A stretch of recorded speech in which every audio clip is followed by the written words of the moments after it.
ఆయన journalist, G Telugu ఛానల్కు report చేస్తుంటాడు, రిపోర్టరు. ఆయన పోలీసులు పట్టుకున్న తీరు, పోలీసులు తీసుకుపోయిన తీరు, మళ్ళీ ఆయన రిపోర్టర్ అని చెప్తున్న ఆడ మాట కూడా వింటున్నాం. ఇది గతంలో కేసీఆర్ సర్కార్ కూడా ఇదే పని చేసింది. ఆ పని చేసినప్పుడు ఇప్పుడు రిపోర్టర్లుగా ఉన్నటువంటి ఇప్పుడు ఎమ్మెల్సీ అయిన తీన్మార్ మల్లన్న, రఘు, లేకపోతే ఇంకోరో ఒక 10-15 మంది మీద కేసులు అయినాయి. ఆ ఇష్యూసే ప్రజల్లోకి వెళ్ళిపోయినాయి కేసీఆర్ సర్కార్ మీద తీవ్రంగా. మరి కేసీఆర్ సర్కార్కు రేవంత్ రెడ్డి సర్కార్కు ఉన్నటువంటి తేడా ఏంది? ఆ రోజు కేసీఆర్ సర్కార్ కూడా ఇష్టమైనట్టుగా కేసులు పెట్టింది. వాళ్ళ మంత్రులు, వాళ్ళ ఎమ్మెల్యేలు ఎవరితో సంబంధం లేదు, వాళ్ళ మాట విన్నోడే జర్నలిస్టు, కార్డు లేకపోతే లేదన్నట్టుగా కవరేజ్కి వెళ్తున్నటువంటి, ఇవాళ అక్కడ ఒక కవరేజ్కి వెళ్ళినటువంటి జర్నలిస్ట్ను పోలీసులు హ్యాండిల్ చేసినటువంటి తీరది. దమ్ముందా కేసీఆర్ రేవంత్ రెడ్డి సర్కార్కు? అది మేము తప్పు చేయలేదనేటువంటి మాట. అక్కడ ఉన్నటువంటి విద్యార్థులు ఉద్యమాలు చేస్తున్నటువంటి వాళ్ళ మీద కాదు, కవరేజ్ చేస్తున్నటువంటి జర్నలిస్టుల మీద చేసినటువంటి దాడి. గతంలో తెలంగాణ ఉద్యమం సమయంలో కూడా కాంగ్రెస్ సర్కారు జర్నలిస్టుల మీద పెట్టినటువంటి వేధింపులు, అంటే అప్పట్లో అంటే ఆంధ్ర నాయకుల చేతిలోని వాళ్ళ తెలంగాణకు సంబంధించినటువంటి నాయకులు తెలంగాణ జర్నలిస్టులా కాదా? కేసీఆర్కు డబ్బులు ఇప్పుడు రేవంత్ రెడ్డి సర్కార్ చేస్తుంది. రేవంత్ రెడ్డి సర్కార్ అట్లనే చేస్తున్నది. దమ్ము ధైర్యం లేక, ఇచ్చినటువంటి మాటలు వాగ్దానం చేయలేక, వాగ్దానాన్ని తీర్చలేక, మాకేం సంబంధం? మీరు ఇచ్చినటువంటి మాట ఎవడేమన్నాడు ముందుగాల? మేము 6 నెలల్లో అన్నీ చేస్తాం, 100 రోజులలో అన్నీ చేస్తాం, మేము అన్నీ చేసి పడేస్తాం, కొండ మీద కోతిని తీసుకొస్తాం, ఆకాశం బద్దలు చేస్తాం, భూమిని కిందికి తీసుకొస్తాం, పైకి పట్టుకొస్తాం అనే హామీలు ఇచ్చింది మీరు కదా. ఎవడేమన్నాడు? అవన్నీ ఇచ్చినటువంటి హామీలను ప్రజలకు గుర్తు చేస్తే అదా మీరు చేసేటువంటిది? పోనీ అక్కడ చేసేది ఏంటి? ఆయన కేవలం కవరేజ్కి వెళ్ళిండి. అక్కడ ఉన్నటువంటి విద్యార్థులకు సంబంధించినటువంటి బయటలు తీసుకుంటుండు కేవలం. అక్కడ ఒక జర్నలిస్టు, ఒకటో రెండో జర్నలిస్టులు వచ్చినాయి. మళ్ళీ రేవంత్ రెడ్డికి వంతపాడే జర్నలిస్టు సంఘాలు, అధ్యయన కేంద్రాలు వాళ్ళు ఎందుకు మాట్లాడతలేవు?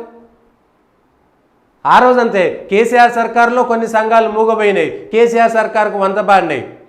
నేను కూడా బాధితున్నే, నా మీద కూడా ఇదే ఎర్రబెల్లి దయాకర్ రావు కేసు పెట్టించిండు. అప్పటి మాజీ మంత్రి ఓడిపోయిండు, మాలాంటి వాళ్ళ శాపం తగిలింది సంబంధం లేని కవరేజ్కి వెళ్తే. ఇవాళ కూడా అంతే కేసులు పెట్టినటువంటి ఆ పోలీసుల తీరేంది?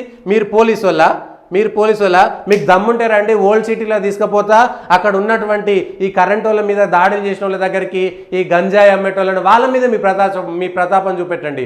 గంజాయి అమ్మేటోళ్ళు, చెరస అమ్మేటోళ్ళు ఎవడో దొరుకుతుంటాడు కదా, వాళ్ళ మీద ప్రతాపం చూపెట్టండి. ఆడనేమో 100-200 అడుక్కొచ్చుకునేటువంటి నీచమైనటువంటి మీరు ఇవాళ ఒక జర్నలిస్టులను పట్టుకొని ఇష్టం ఉన్నట్టుగా కేవలం మీకు రాజకీయ అవసరాల కోసమే కదా. సో రేవంత్ రెడ్డి ఇప్పుడు వీళ్ళందరినీ ఏం చేస్తాడు? ఈ పోలీసు వాళ్ళని తీసేస్తాడా? లేదా? తీసేయకపోతే రేవంత్ రెడ్డి కావాలని ముఖ్యమంత్రి చేసినట్టుగా మనం భావించాల్సి ఉంటుంది. ఈ అంశంలో మినిమం కామన్ సెన్స్ కూడా లేకుండా మీకు ఎవరు భయ్ పోలీసు వాళ్ళు ఉద్యోగాలు ఇచ్చింది? పట్టుకునేటువంటి ఎవరు ఏంటనేటువంటి విషయం కూడా తెలియకుండా మినిమం అక్కడ ఉన్నటువంటి ఉన్నటువంటి సందర్భంలో మీరు ఒక నలుగురిని ఇక్కడ మేనేజ్ చేయలేని వాళ్ళు 100,000 మంది ఉన్నప్పుడు మీరేం మేనేజ్ చేస్తారు? మీరేం దొంగలను పట్టుకుంటారు? మీరేం చేస్తారు? మీ ప్రతాపం దొంగలకు సద్దులు కట్టేటోళ్ళకి కదా మీరు మోసినది. ఇది పోలీసుల తీరు, ఇది రేవంత్ రెడ్డి సర్కారు తీరు. ఇదేనా పద్ధతి? ఇది మీరు మళ్ళా పోయి నీతి సూత్రాలు చెప్తారు. గతంలో మరి తీన్మార్ మల్లన్న మీద, రఘు మీద, ఇంకోళ్ళ మీద జరిగితే ఎందుకు ఎగేసుకొని మీదికి వేరు? ఆ రోజు వాళ్ళు జర్నలిస్టులు అయితే ఈరోజు వీళ్ళు జర్నలిస్టులు కాదా? ఏరి మరి తీన్మార్ మల్లన్న పోయి అక్కడ నిలబడి మాట్లాడాలి కదా. కేసీఆర్ సర్కారు మీద మాట్లాడినావు కదా, నీ మీద దాడి చేస్తే దాడినావు కదా, నీ తోటి జర్నలిస్టే కదా ఆయన కూడా. మరి ఏది తీన్మార్ మల్లన్న అక్కడ పోయి కూర్చొని ధర్నా చేయాలి కదా, ఏది రఘు పోయి అక్కడ ధర్నా చేయాలి కదా. మీకోసం అన్ని పార్టీలను వాడుకున్నారు కదా. మీరు కూడా అదే నిరుద్యోగుల సమస్యలు, ఉద్యోగాల సమస్యలు, ప్రజల సమస్యల మీదనే పోయారు కదా. ఆయన ఇంటి కోసం పోయిండా? ఆయన భూమి కోసం పోయిండా? ఆయన జాగా కోసం పోయిండా? అక్కడ ఉన్నటువంటి దాన్ని రిపోర్టింగ్ చేయడానికి పోతే మీరు చేసినటువంటి కథలు ఇవి. అక్కడ జరిగినటువంటి అంశాన్ని ఏ జర్నలిస్ట్ అయితే ఉన్నాడో శ్రీచరణ్ జీ తెలుగు కోసం పనిచేస్తున్నాడు, ఆయన్ని అడిగి అసలు ఏం జరిగింది, ఎందుకు ఇట్లా జరిగింది అనేటువంటి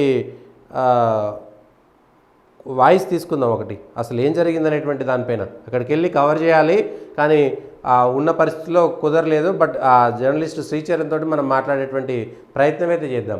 మళ్ళా ఆ రోజైతే గతంలో కేసీఆర్ సర్కార్లో ఎవరైతే జర్నలిస్టుల దాడిని ఖండించారో, ఏ జర్నలిస్టు సంఘాలు అయితే ఖండించాయో, ఇవాళ ఎవరైతే ఈ దాడిని ఖండించలేదో ఆ జర్నలిస్టు సంఘాలు వాళ్ళంతా కూడా జర్నలిస్టులు కానే కాదు.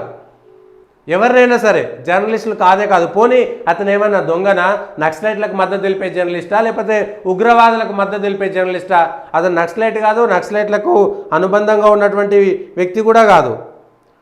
నక్సలైట్ సంఘాల జర్నలిస్టులు ఉంటుంది, వాళ్ళు జర్నలిస్టు సంఘాలుగా చెప్పుకుంటున్నారు. వాళ్ళు కూడా నక్సలైట్ సంఘాలు కాదు, ఉగ్రవాదులకు మద్దతు ఇచ్చేటువంటి దేశ వ్యతిరేక చర్యలకు పాల్పడ్డటువంటి జర్నలిస్టు కూడా కాదు. పోనీ ఆయన జర్నలిజం పేరు చెప్పి నక్సలైట్లకు ఏమైనా చేస్తున్నాడా? నక్సలైట్ల కోసం ఏమైనా పనిచేస్తున్నాడా? పోనీ ఉగ్రవాదుల కోసం ఏమైనా పనిచేస్తున్నాడా? ఆ విషయాలపైన క్లారిటీ ఇవ్వాలి, ఆ విషయాలపైన కూడా మాట్లాడాలి. లేకపోతే ఇంతకంటే దారుణమే ఉంటుంది. మరి శ్రీచరణ్ ఫోన్ లిఫ్ట్ చేయట్లేడు, మళ్ళీ ఫోన్ చేస్తే మాట్లాడేటువంటి ప్రయత్నం చేద్దాం. ఇది జర్నలిస్టులకు సంబంధించినటువంటి దాంట్లో గతంలో కేసీఆర్ సర్కారు జర్నలిస్టుల మీద దాడులు చేస్తే, జర్నలిస్టులను వేధిస్తే ఎవరైతే మద్దతు తెలిపారో, ఎవరైతే స్పందించారో, ఎవరైతే మాట్లాడినారో వాళ్ళందరూ కూడా